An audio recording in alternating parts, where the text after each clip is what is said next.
একটা দেশের সংখ্যা পূরণ করার জন্য, অন্য দেশকে খুশি করার জন্য আমাদেরকে বাড়ি পাঠিয়ে দেওয়া হয়েছে, জোর করে বলা যায়। কিন্তু আপনারা খেয়াল করবেন, আমার কথাই আমি বলতে পারি, আমাকে কোনোদিন তদন্ত কমিটির সামনে, যেটা লোকাল তদন্ত কমিটি হয়, যেটা ইউনিটে তদন্ত করা হয়, সেখানেও আমাকে কোনোদিন জিজ্ঞাসা করা হলো না আমি দোষী না নির্দোষ। এখানে আপনারা আরো খেয়াল করবেন, একই চার্জশিট, ফটোকপি চার্জশিট, সেই একই চার্জশিটে একই বানান, দাড়ি, কমা, সেমিকোলন, সেই একই চার্জশিটে আমাদেরকে বাড়ি পাঠানো হলো। আবার হাজার হাজার বিডিআর সদস্য, তাদেরকে কোনো প্রকার সাজা না দিয়ে তাদেরকে ডিপার্টমেন্টে রেখে দিল। আমরা মনে করি এটা সম্পূর্ণরূপে অন্যায়, বৈষম্য এবং আমাদের সাথে জুলুম করা হয়েছে। সেই জন্য আমরা আজকে এখানে মানববন্ধন করছি। সেই সাথে আইন, স্বরাষ্ট্র মন্ত্রণালয়, প্রধানমন্ত্রী বরাবর এবং আমাদের যে বাহিনী প্রধান পিলখানায় আমরা স্মারকলিপি প্রদান করব। সেই সাথে প্রধানমন্ত্রী বরাবরও আমরা স্মারকলিপি পেশ করব।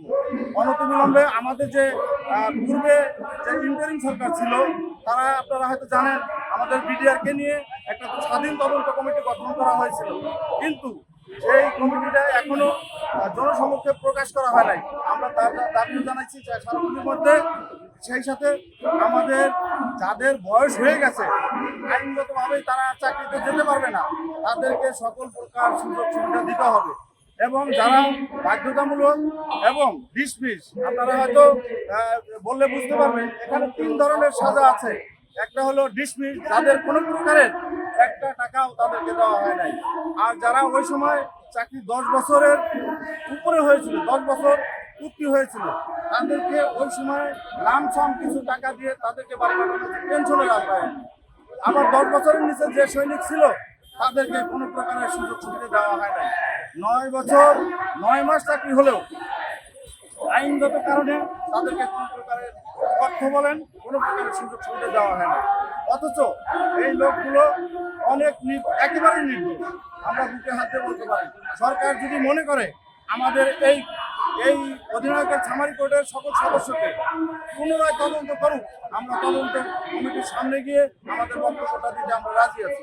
কিন্তু আমাদের দাবি আদায় না হওয়া পর্যন্ত আমরা রাজপথ ছাড়ব না। এই মানববন্ধন আপনারা এতদিন করেন না কেন, এবং আজকে এতদিন করে এটা একটু বলবেন? আপনারা হয়তো জানেন, আমরা একই সাথে ইন্টারিম সরকার যখন হয়, আমরা 8 তারিখে বড় একটা প্রোগ্রাম করেছি সকল সৈনিকদের নিয়ে। সেখানে জেলখানা ছিল, যারা জেল খেটেছে তাদের ছিল, এবং পিলখানা বলেন, সকলকে নিয়ে আমরা বড় ধরনের কয়েকটা আন্দোলন করেছি। তারপরে আমরা গত দেড় 2 মাস আগে আমরা সংবাদ সম্মেলন করেছি শুধু অধিনায়কের সামরিক কোর্টকে নিয়ে। তারপরে তার 12 দিন পরে আমরা আরেকটা মানববন্ধন করছি ঠিক এই জায়গায়। এবং বিজিবি মহোদয়, বিজিবির যে ডিজি মহোদয়, স্বরাষ্ট্র উপদেষ্টা, প্রধান উপদেষ্টা, এখানে আমরা স্মারকলিপি তখনই দিয়েছি। তারই ধারাবাহিকতায় আমরা আজকেও স্বরাষ্ট্র মন্ত্রণালয়, আইন মন্ত্রণালয় এবং জনপ্রশাসন মন্ত্রণালয়ে আমরা স্মারকলিপি পেশ করেছি। এখন আমরা পিলখানায় যাব, মাননীয় আমাদের যে বাহিনী প্রধান, আমাদের সর্বোচ্চ অভিভাবক, আমরা সেই অভিভাবকের কাছে যাব আমাদের বিষয়টা আমরা সুরাহার জন্য। তারপরে আমরা যাব আমাদের মাননীয় প্রধানমন্ত্রী জনাব তারেক জিয়ার কাছে, ওনাকে বিনীত আহ্বান করবো যাতে আমাদের বিষয়টা অতি তাড়াতাড়ি সুরাহা করেন, সেই আশাবাদ ব্যক্ত করছি।